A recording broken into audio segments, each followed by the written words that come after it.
Mais uma vez nós recebemos o nosso querido arcebispo, Dom Orlando Brandes, que vem para esse momento de catequese. Bom dia, Dom Orlando, que alegria estar aqui com o senhor. Bom dia, e o senhor veio lá do capítulo, não é, provincial, deve ter sido uma experiência muito boa, certamente, não? Sem dúvida, e o capítulo esse ano, Dom Orlando, cada ano o capítulo trata de algum tema específico, né? Esse ano o nosso desafio foi tratar da evangelização na cultura digital, no mundo da comunicação virtual, quase que nos obrigando a mudar também os nossos métodos, as nossas metodologias de evangelização. Enculturação, portanto, não é? E hoje o senhor vê que eu coloquei uma camisa para competir com o irmão Alain e ele não está. Agora eu vou competir então com o senhor. Eu estava dizendo para Camila isso. Todo mundo voltou a trabalhar, menos o irmão Alain, Dom Orlando. Então minha saudação a todos que nos veem e nos ouvem. E a outra vez o senhor fez umas 200 perguntas, hoje vai fazer menos, de certo? Fazer umas 4, 5 só hoje. Dom Orlando, hoje é véspera da eleição e todos nós sabemos que a igreja não é um partido político, a igreja não faz política partidária, mas a igreja, sobretudo à luz da doutrina social da igreja, a igreja sempre pensa que a política é sempre aquele conjunto de ações em busca do bem comum. É isso mesmo? É isso mesmo, né, padre? E o bem comum é pão na mesa, é saúde para todos, é segurança, é escola, é dignidade, é vida. Portanto, a política é coisa de cada dia, não é? Estamos aí sentados à mesa e se estamos desempregados ou empregados, tudo isso é consequência política em nossas vidas. Muito bem, a igreja não se mete ou não deveria se meter em política partidária, mas ela tem aquela política com o P maiúsculo, que é exatamente como foi dito, esse interesse grande pelo bem de todos, por uma sociedade cada vez mais justa, fraterna. E é tão interessante que nosso Senhor Jesus Cristo também observou as normas políticas do seu tempo. Por exemplo, Maria e José foram obedecendo ao imperador de Roma a alistar-se lá em Belém, cumprindo uma norma do império, uma norma política. E nesse contexto nasceu Jesus. Jesus nasceu num contexto político, em que José e Maria também nos estão dizendo hoje assim, vamos votar nós também? É também um ato religioso, é também um ato sagrado, porque nós somos cidadãos. Jesus era um cidadão, era um judeu. E quando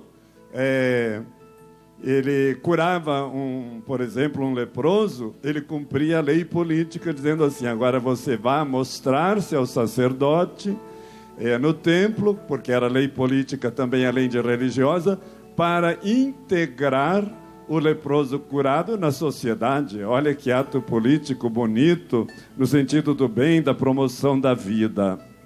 Também vemos Nosso Senhor um dia sendo questionado. Questionaram a Pedro, vocês pagam impostos? E Jesus perguntou a Pedro, o que você acha? E Pedro disse, sim, nós vamos pagar os impostos, mas ele quis partilhar, ver se Pedro estava consciente. Então, Pedro, como nós somos pobres, você vai ali pescar no rio, vai encontrar na goela do peixe um estáter, uma moeda, e paga o imposto. Olha que coisa linda. Nosso Senhor Jesus Cristo nos dando essa consciência cívica de cidadão, mas tem tantos outros momentos. Mas ele também soube chamar a autoridade famosa do tempo de raposa astuta, para Herodes. Então, essa consciência política da igreja, ela já veio dos profetas. Eu já disse aqui, sábado passado eu vou repetir.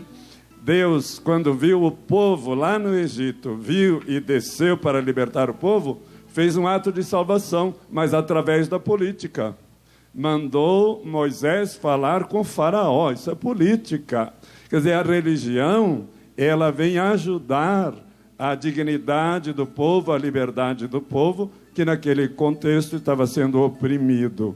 Então, a gente lendo a Bíblia sobre esse aspecto de que ser cristão é, antes de tudo, ser um bom cidadão, sal da terra, luz do mundo, fermento na massa, Então nós vamos compreendendo essa doutrina social da igreja, que oficialmente, além da Bíblia, começou em 1891, com a encíclica Rerum Novarum, e a última social foi agora do nosso Papa Francisco, todos somos irmãos.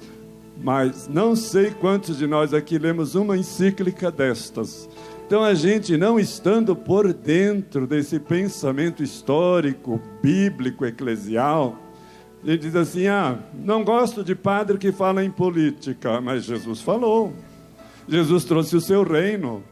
Os coxos andam, os surdos ouvem, e vamos adiante. Esse é o reino de Deus, que vamos dizer é a ótima política de Deus, no sentido, então, do bem comum. E eu queria dizer, padre, que a missão de cada um de nós hoje é esta: aconselhar seus amigos, seus vizinhos, as pessoas a votar. Tem muita gente dizendo por aí, dizem também para mim, não vou votar porque estou decepcionado. Errado. Erradíssimo. Nós somos sal da terra, luz do mundo, e temos que ser pessoas de esperança. O voto é um ato de esperança. O voto é um ato de fé, o voto também é sagrado. O voto é uma dimensão da vida cristã também, como acabei de dizer. E por outro lado, não vou votar por causa do Covid. Mas se vai para outros lugares, etc., e aí Covid parece que não existe. Então, faça essa missão hoje e amanhã. Incentive as pessoas desanimadas a terem esperança e a votar, porque se não vota, as coisas vão para o lixo. Se você vota e o seu candidato perde, mas o partido ganha, e você vai ter a alegria de ter ajudado, mesmo seu candidato perdendo, que seu partido, que é a sua consciência, que é a sua opção, a ir para frente. Interessante, Dom Orlando, que hoje em dia nós falamos muito no protagonismo do leigo, não é?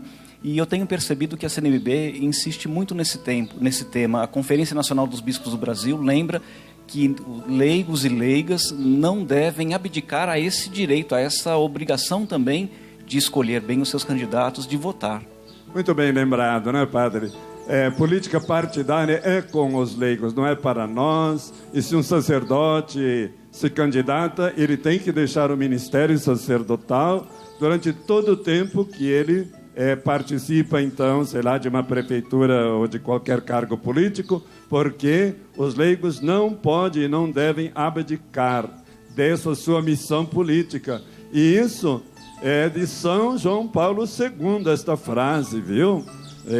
Porque alguns aí não aceitam muito o atual Papa, mas é o santo que disse isso, nosso São João Paulo II. Então, votar é um ato sagrado, mas eu trouxe uma colinha aqui que quer dizer o seguinte: livre. Não é porque o bispo disse vote nesse ou naquele, ou o patrão, ou o vizinho, ou não sei quem, ou o próprio candidato que deu uma dentadura para votar, aí já não é mais voto livre. Um voto consciente. Meu Deus do céu, acabei de falar isso, da consciência do voto, que tem consequências e que é um poder que exercemos com tanta dificuldade. Por exemplo, as mulheres começaram a votar praticamente recentemente, a juventude também. Quer dizer, lutamos para isso e agora não vamos votar. Não, consciência. Claro, com muita responsabilidade, porque a gente se sente cidadão e a gente quer um mundo melhor, e é a democracia que temos, e vamos então aproveitar bem essa nossa responsabilidade de cidadãos. Claro, o voto tem consequências, óbvio, se eu não voto, a consequência é pior ainda. E o voto precisa ser limpo. Limpo quer dizer, eu não caio na venda do meu voto por qualquer promessa que se faça. E eu vou votando porque acredito em valores, valores sociais, valores que vão transformando a nossa realidade, e até votar porque o meu voto é que dá poder ao eleito. É o povo que dá poder.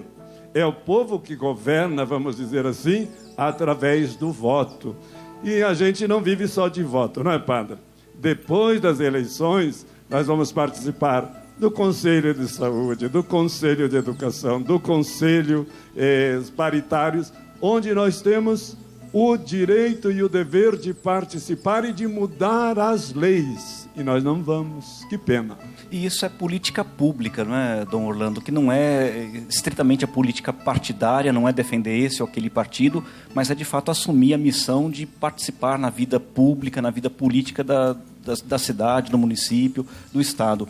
Eu, ouvindo o senhor falar, Dom Orlando, eu penso sempre naquilo, né? Eu sei que o senhor não é candidato a nada, eu também não sou candidato a nada, mas a gente sabe... candidato ao céu, né?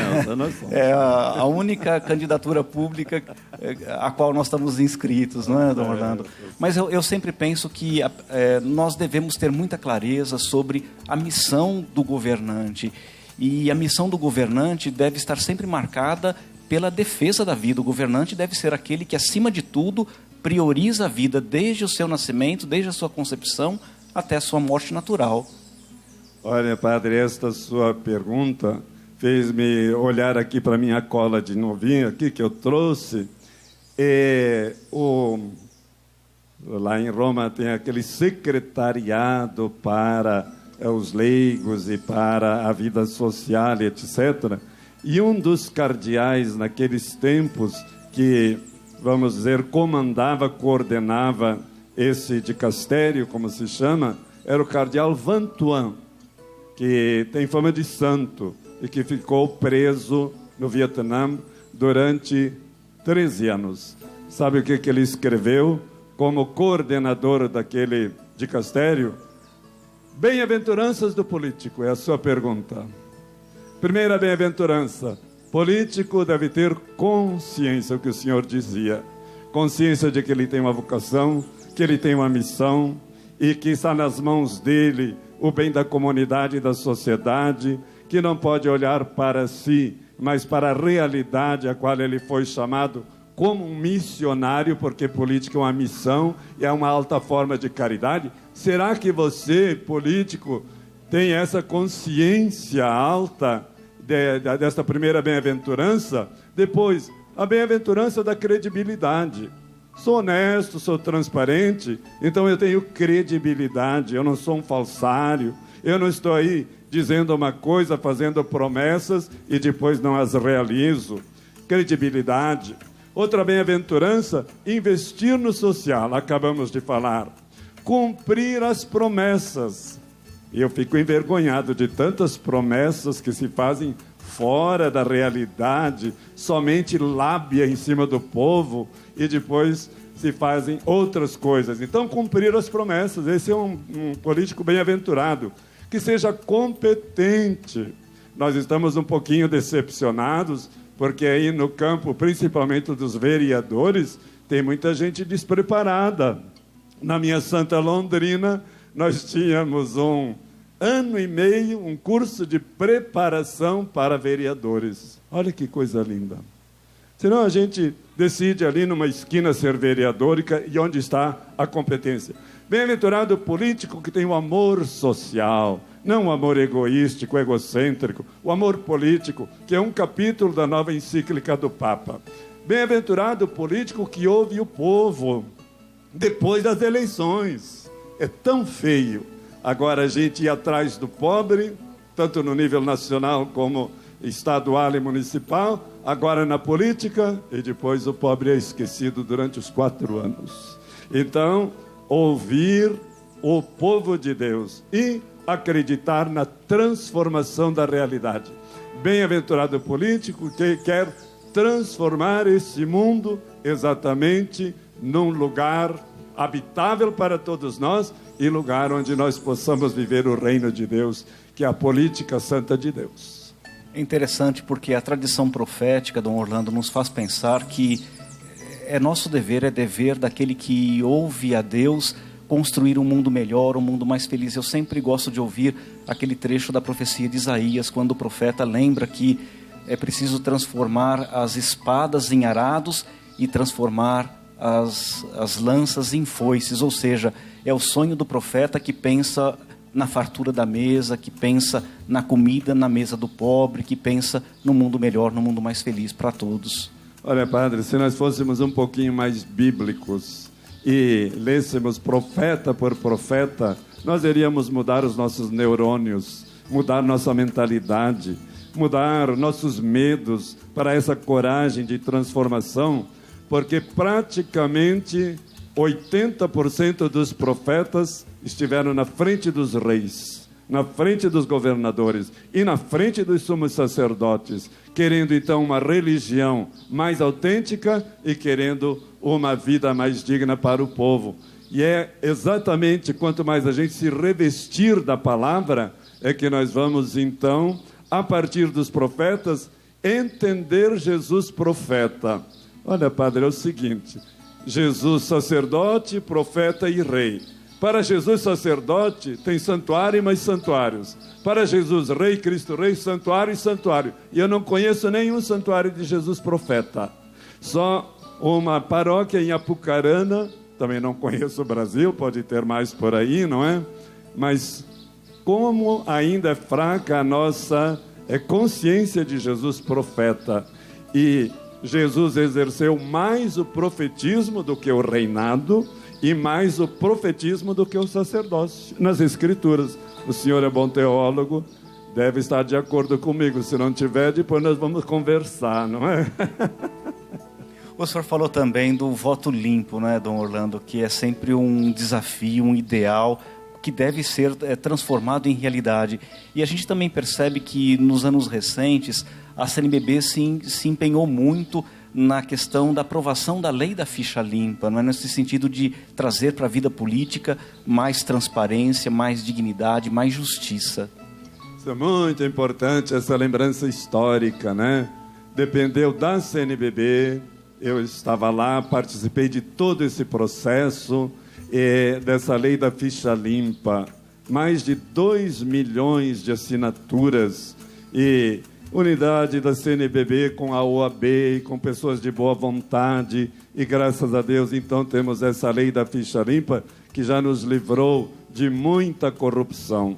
Mas um dos pontos da ficha limpa diz respeito à festa de amanhã. Amanhã é o Dia Mundial dos Pobres. E se o político não olhar para os pobres como Deus olha, como Jesus olha, como Nossa Senhora olha, eis aqui a pobre serva do Senhor, Nossa Senhora dos pobres, não é ficha limpa não. Porque exatamente Deus não condena os ricos, e temos muitos ricos solidários, sem dúvida nenhuma, no Evangelho, José de Arimateia, e também Zaqueu, e aquelas mulheres ricas que depois ajudavam a Jesus porque foram libertadas dos males. Então, há muitos ricos solidários, mas os pobres são a maioria. E com dor no coração, nessa semana nós ouvimos o IBGE dizer assim: no Brasil são 52 milhões de pobres e 13 milhões abaixo da pobreza, R$5 por mês. Alguém daqui vive isto? Então a gente vive às vezes num mundo religioso irreal, sem pé no chão. E a nossa oração, ela tem que nos levar a essas dimensões do sofrimento, da cruz, das injustiças do nosso povo. Então, oração e ação, elas estão sempre muito ligadas. E é por isso que nosso Senhor Jesus Cristo, então, como profeta, abre os nossos olhos para que, como Nossa Senhora de Guadalupe, ela tinha o índio no seu olhar. E o índio era o mais pobre daquele tempo. Então, para Nossa Senhora, o pobre era a pupila dos seus olhos. E para a Mãe Aparecida, a pupila eram os pescadores e eram os negros da escravidão no Brasil. Quer dizer, quanta beleza, vamos dizer assim, de uma política, então, que seja limpa e que nós aprendemos de nossos santos, de nosso Senhor Jesus Cristo e da Mãezinha Aparecida. Que beleza, muito obrigado pela sua presença, Dom Orlando. É a catequese sobre a fé, a catequese sobre a vida, a catequese que nos faz pensar num mundo melhor e mais feliz para todos.